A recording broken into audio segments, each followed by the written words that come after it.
There's an African proverb that says you can't cover a pregnancy. Hello, my wonderful people. I greet you all according to una tell my people, no be small matter. Oh.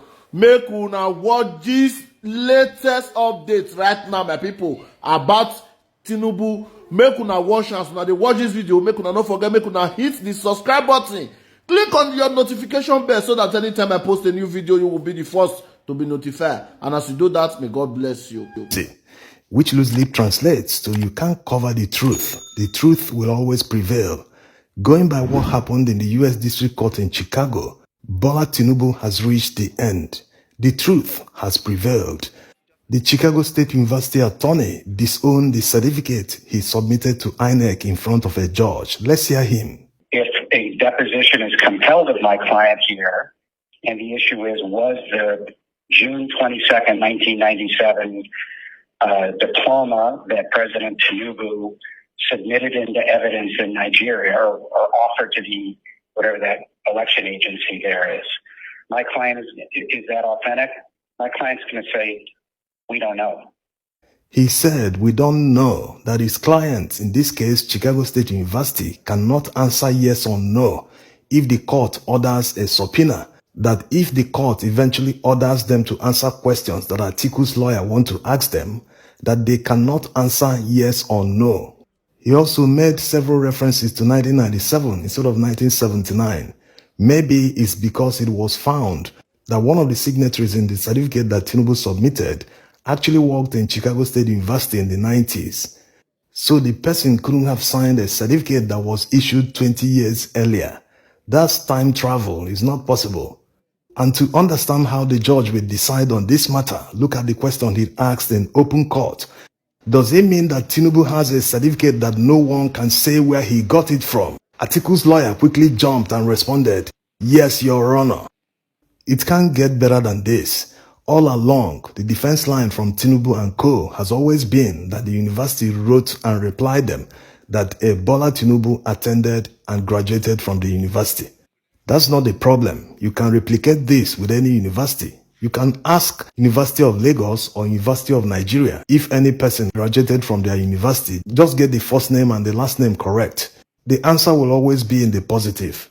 But when you ask the gender, the complexion, the height, and many other questions about the particulars of the person that attended the university, you will get the correct answer.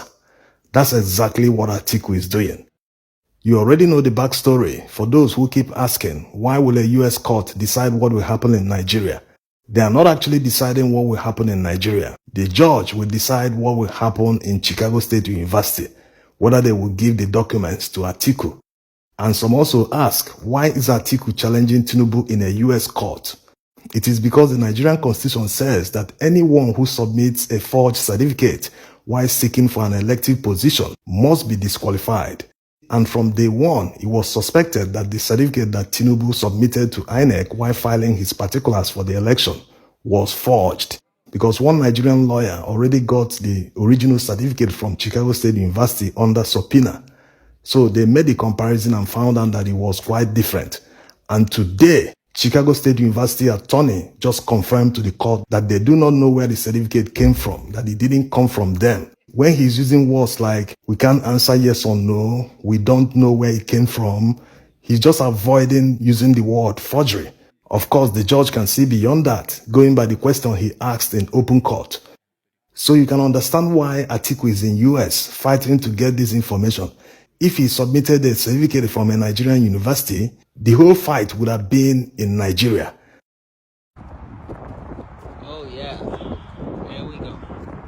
In the beginning, many people were quick to accuse Chicago State University of cover-up. But from what the attorney said today, you can understand that no one is willing to take a hit for anyone, because they have seen far ahead that this might lead to a criminal investigation. And if anyone is found to have forged something or inserted any information for anyone into the records of the university, and imagine the damage it will cause to the person's career and the reputation of the school. So it's better they come clean and say, hey, we don't know this, because there's no defense. This certificate is quite different from the one they issued under subpoena.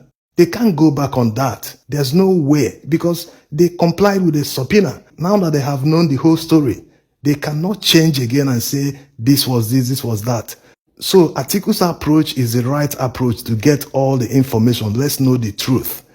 Anyone, no matter which side you are on, no matter your political leanings, you cannot in good conscience be against someone who wants to know the truth. If anyone is against what is happening, that means something else is the problem. Something else is at play that we don't know. Because the country should be built on the truth. If people in high places are able to lie their way to power, what will happen to followers? What will happen to the common man? That means the common man will commit wars. Because they've been motivated by their leaders. They said lead by example. So whatever lifestyle, whatever moral authority, whatever thing a leader does, the followers will have all the right in the world to emulate them. So where are we going as a country? There's one other document that is part of the whole that Chicago State University delivered to the Nigerian lawyer under subpoena. Before we see that, democracy remains the best form of government. There's no doubt about that. Democracy works in massive countries like India with more than 1 billion population. Despite their huge population, they are still able to conduct acceptable, free and fair elections. Why can't a small Nigeria do the same? Democracy works in the Western world. It works in the United States. It works in Brazil. Why isn't it working in Nigeria and some other African countries? The answer is very simple. It is the operators that are the problem. The operators in the countries already mentioned all try to obey the rules that govern democracy. And everybody is happy. Because if you don't obey the rules, people won't be happy. Like the saying goes, a problem identified is a problem already solved. It means if you remove all the bad operators in a democracy and put good operators that will obey the rules that govern democracy, democracy will start working like it works in the countries already mentioned.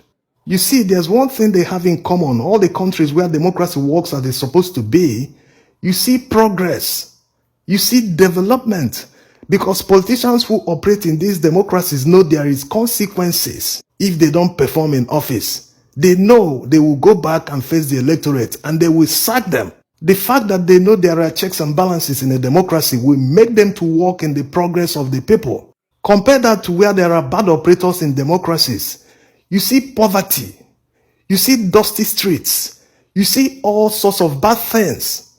Operators in these democracies know that you can't do anything to them, whether they perform in office or not, no consequence. They can do anything they like with impunity. They are corrupt. You take them to court to contest an election and the judges will turn around and start defending them, like we saw at the appeal court. They will start blaming the opposition for the wrongdoing of people in power. This is shameful.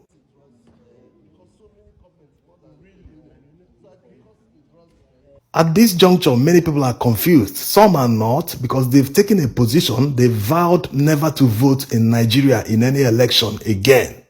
You won't blame them. But despite all the setbacks, we need to continue fighting for democracy because democracy is the best form of government.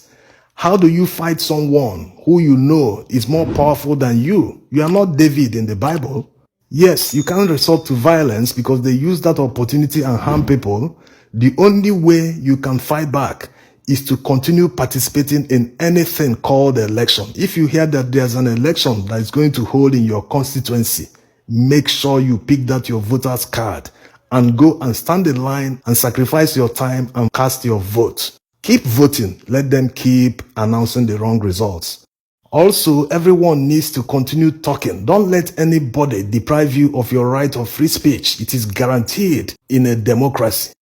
You have to keep talking. Criticize everything. If you don't talk, that means you're complicit. You approve of what they are doing. Imagine when millions of Nigerians are saying the same thing. There is power in numbers. One day, something must give. For many of you calling for military coup, the problem is that the enormous powers they have, they end up abusing it. Ordinarily, those enormous powers could be used to make quick changes in the country, but they end up abusing them. So military coup is not an option in Nigerian setting for now.